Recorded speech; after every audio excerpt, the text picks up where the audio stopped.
Students, हमारे पास सामान्य हिंदी का पेपर है। यह पेपर पिछले साल 2025 बोर्ड परीक्षा में आया हुआ है। पेपर का कोड आप देख सकते हैं 302HI है। यह हिंदी के पेपर का दूसरा सेट है। 7 सेट बनते हैं, आपको सातों सेट केवल हमारे चैनल पर मिलेंगे।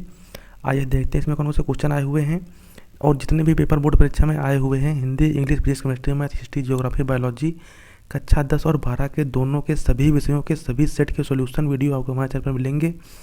इसलिए सभी लोग हमारे चैनल को सब्सक्राइब कर लीजिए। आइए देखते हैं इसमें कौन कौन से क्वेश्चन आए हुए हैं। टोटल आपका 100 नंबर का क्वेश्चन होता है। सबसे पहले वैकल्पिक क्वेश्चन होते हैं, 5 क्वेश्चन गद्य के और 5 क्वेश्चन पद्य के। पहला क्वेश्चन दिया हुआ है, भाषा योग वासिष्ठ के लेखक हैं।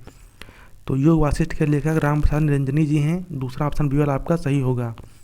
अगला क्वेश्चन दिया हुआ है, क्षण बोले कण मुस्काए, रचना की विधा है, तो ये संस्मरण है। तीसरा ऑप्शन सी वाला आपका इसमें सही होगा।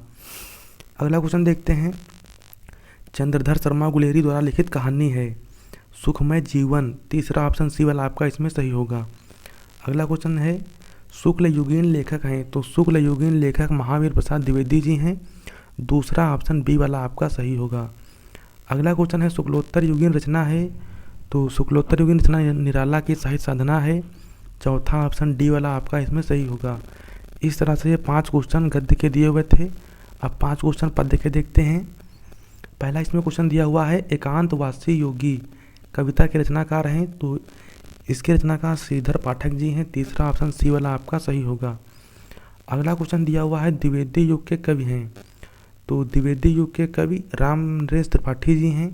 तीसरा ऑप्शन सी वाला आपका सही होगा। अगला क्वेश्चन है, बादल को घिरते देखा है, नागार्जुन की कविता का युग है। तो ये प्रगतिवाद का है। चौथा ऑप्शन आपका डी वाला सही होगा। अगला क्वेश्चन है, प्रयोगवाद के प्रवर्तक हैं।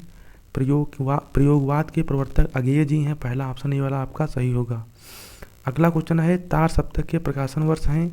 तार सप्तक का प्रकाशन वर्ष है, तो तार सप्तक का प्रकाशन वर्ष 1943 है। चौथा ऑप्शन डी वाला आपका सही होगा। इस तरह से 10 क्वेश्चन दिए हुए थे। अगला क्वेश्चन देखते हैं, क्वेश्चन नंबर 3, दिए गए गद्यांश पर आधारित निम्नलिखित प्रश्नों के उत्तर दीजिए। 2 गद्यांश दिए होते हैं। जैसे पहला दिया हुआ है, रविंद्रनाथ ने इस भारतवर्ष को महामानव समुद्र कहा है। एक इस तरह से दिया हुआ है। इसके नीचे 5 क्वेश्चन दिए हुए हैं। उपरोक्त गद्यांश का संदर्भ लिखिए, रेखांकन इसकी व्याख्या कीजिए। रविंद्रनाथ ने किसे महामानव समुद्र कहा है। इस तरह से 5 क्वेश्चन दिए हुए हैं। दूसरा अथवा में दूसरा गद्यांश दिया हुआ है और उसमें भी नीचे 5 क्वेश्चन दिए हुए हैं। तो इन दोनों गद्यांशों में से आपको जो अच्छे से आ रहा हो एक गद्यांश आपको करना है। 5 क्वेश्चन दिए हुए हैं, 2-2 नंबर के 5 क्वेश्चन हैं, 10 नंबर का है ये। तो सभी के उत्तर आपको लिखना है। अगला क्वेश्चन देखते हैं, सेम इसी तरह से बिल्कुल पद्यांश दिया रहता है। नीचे 2 पद्यांश दिए हुए हैं और पद्यांश पर आधारित नीचे 5-5 क्वेश्चन दिए हुए हैं। इन दोनों पद्यांशों में से आपको जो अच्छे से आ रहा हो एक आपको इसमें से करना है। 5 के उत्तर आपको देना है इसमें से। ठीक है, अगला क्वेश्चन देखते हैं, क्वेश्चन नंबर 5 में का वाला दिया हुआ है, निम्नलिखित में से किसी एक लेखक का साहित्यिक परिचय देते हुए उनकी प्रमुख रचनाओं का उल्लेख कीजिए। नीचे 3 लेखक दिए हुए हैं, हजारी प्रसाद द्विवेदी, प्रोफेसर जी सुंदर रेड्डी, डॉक्टर APJ अब्दुल कलाम। तो इन तीनों में से आपको जिसका अच्छे से आ रहा हो एक का आपको करना है और उनकी प्रमुख रचनाओं को भी लिखना है। 5 नंबर का है ये। अगला क्वेश्चन देखते हैं, नीचे कवि दिए हुए हैं, अयोध्या सिंह उपाध्याय हरिऔध, रामधारी सिंह दिनकर, महादेवी वर्मा, सुमित्रा नंदन पंत। तो इन 4 में से आपको जिसका अच्छे से आ रहा हो एक का आपको करना है। जीवन परिचय, साहित्यिक परिचय लिखना है और प्रमुख रचनाएं भी आपको लिखनी है। अगला क्वेश्चन देखते हैं। अब कहानी से क्वेश्चन है। पहला क्वेश्चन दिया हुआ है 6 में, पंचलाइट कहानी का कथासार अपने शब्दों में लिखिए। अधिकतम शब्द सीमा 80 है। अथवा में दूसरा क्वेश्चन दिया हुआ है, बहादुर कहानी के उद्देश्य पर प्रकाश डालिए। तो इन दोनों में से आपको जो अच्छे से आ रहा हो एक आपको करना है। 5 नंबर का है ये। अगला क्वेश्चन देखते हैं। अब खंडकाव्य से क्वेश्चन है। जितने भी खंडकाव्य हैं सभी खंडकाव्य यहाँ पर दिए हुए हैं और हर खंडकाव्य से 2-2 क्वेश्चन हैं। एक क्वेश्चन आपको करना है। आपके ज़िले में जो पढ़ाया जाता है आपके यहाँ उसमें से आपको एक करना है। जैसे हमारे यहाँ श्रवण कुमार पढ़ाया जाता है तो श्रवण कुमार में 2 क्वेश्चन दिए हुए हैं, तो इनमें से एक करना है आपको। अगला क्वेश्चन देखते हैं। अब खंड खा दिया हुआ है, दिए गए संस्कृत गद्यांश में से किसी एक का संदर्भ हिंदी में अनुवाद कीजिए।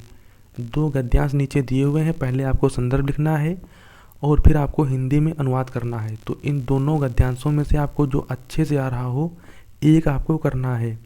2 नंबर का संदर्भ है, 5 नंबर का हिंदी में अनुवाद है, टोटल 7 नंबर का है ये। इसी तरह से पद्यांश दिया रहता है, नीचे 2 पद्यांश दिए हुए हैं संस्कृत के, 2 श्लोक यहाँ पर दिए हुए हैं। तो इन 2 श्लोकों में से आपको अच्छे से जो आ रहा हो एक का आपको करना है, पहले संदर्भ लिखना है फिर हिंदी में अनुवाद करना है। ये भी आपका 7 नंबर का है। अगला क्वेश्चन देखते हैं, निम्नलिखित लोकोक्तियों में मुहावरों में से किसी एक का अर्थ लिखकर वाक्य में प्रयोग कीजिए। अंत भला तो सब भला, घी का लड्डू टेढ़ा भला, आग बबूला होना, टेढ़ी खीर होना। तो इस तरह से 4 दिए हुए हैं, इनमें से आपको केवल एक करना है। पहले आपको अर्थ लिखना है फिर आपको वाक्य में प्रयोग करना है। 2 नंबर का है ये। अगला क्वेश्चन देखते हैं, अपठित गद्यांश पर आधारित दिए गए प्रश्नों के उत्तर दीजिए। नीचे गद्यांश दिया हुआ है, तो इस गद्यांश को आपको अच्छे से पढ़ना है और इसी पर आधारित नीचे 3 क्वेश्चन दिए हुए हैं जिनके आपको उत्तर देना है। 5 नंबर का ये भी है। अगला क्वेश्चन देखते हैं, क्वेश्चन नंबर 11। इसमें पहला दिया हुआ है, निम्नलिखित शब्द युग्मों का सही अर्थ चयन करके लिखिए। कृत और कृति, तो ये दिए हुए इनमें से कौन सा सही अर्थ होगा वो आपको इसमें से टिक करके लिखना है। अगला क्वेश्चन है, श्रवण और श्रमण, तो इसका सही अर्थ कौन सा होगा वो आपको लिखना है। इस तरह से 2 दिए हुए थे। अगला क्वेश्चन देखते हैं, खा, निम्नलिखित शब्दों में से किसी एक शब्द के 2 सही अर्थ लिखिए। नग, नाग, द्विज और पवन, तो ये 4 दिए हुए हैं, इनमें से आपको एक केवल करना है, एक शब्द के आपको 2 अर्थ लिखना है। 2 नंबर का ये भी है। अगला क्वेश्चन ग वाला दिया हुआ है, निम्नलिखित वाक्यांशों के लिए एक सही शब्द चयन करके लिखिए। ईश्वर में विश्वास करने वाला वो आस्तिक होता है, दूसरा ऑप्शन बी वाला सही होगा इसमें से। अगला है, जो नष्ट होने वाला हो नश्वर हो जाएगा, पहला ऑप्शन सही होगा। तो इस तरह से 2 दिए हुए थे, इसको कर लीजिएगा। अगला क्वेश्चन देखते हैं, निम्नलिखित में से किन्हीं 2 वाक्यों को शुद्ध करके लिखिए।